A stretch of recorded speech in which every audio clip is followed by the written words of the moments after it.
Vamos destacar a seguinte questão. Foi solicitado que um grupo de 64 pessoas escolhesse um número natural maior do que 3.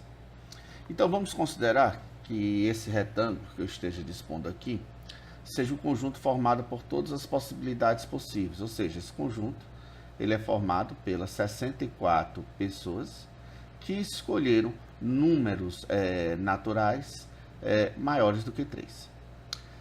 Continuando a leitura. Após a análise das escolhas, constatou-se que 12 pessoas escolheram um número primo. Então vamos considerar dentro desse nosso universo um subconjunto. Esse subconjunto que aqui eu estou destacando seria o conjunto das pessoas que escolheram números primos. Evidentemente, como ele está dentro do universo das pessoas que escolheram naturais maiores do que 3, trata-se dos números primos maiores do que 3. Ele disse que ao todo foram 12 pessoas. Então eu estou colocando aqui 12 pessoas.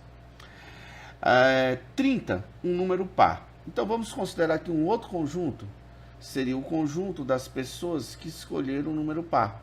Vamos colocar aqui esse conjunto.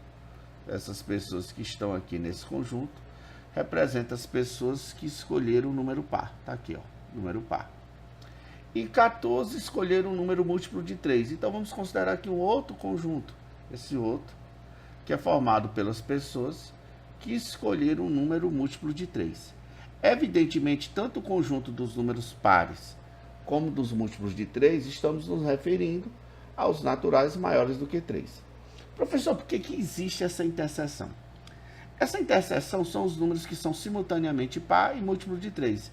Evidentemente, esses números que são simultaneamente par e múltiplo de 3 são números múltiplos de 6.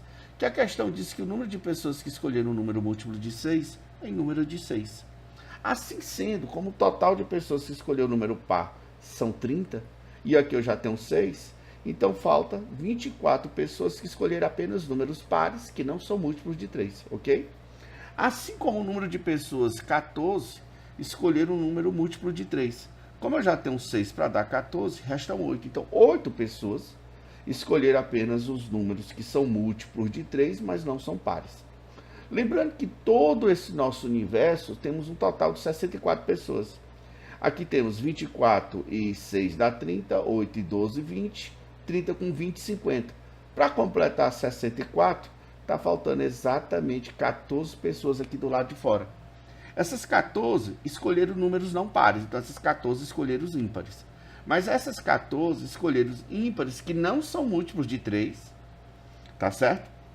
Assim como essas 12 escolheram números primos, e o único número primo que a gente tem é o 2, o único número par primo que temos é o 2, e esses primos são maiores do que 3, então todos esses primos aqui também são números ímpares.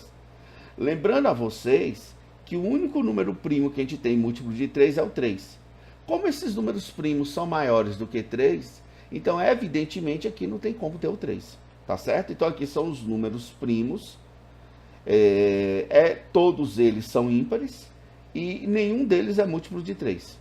Esses números aqui são ímpares, certo? E nenhum deles também é múltiplo de 3. Qual é a pergunta da questão?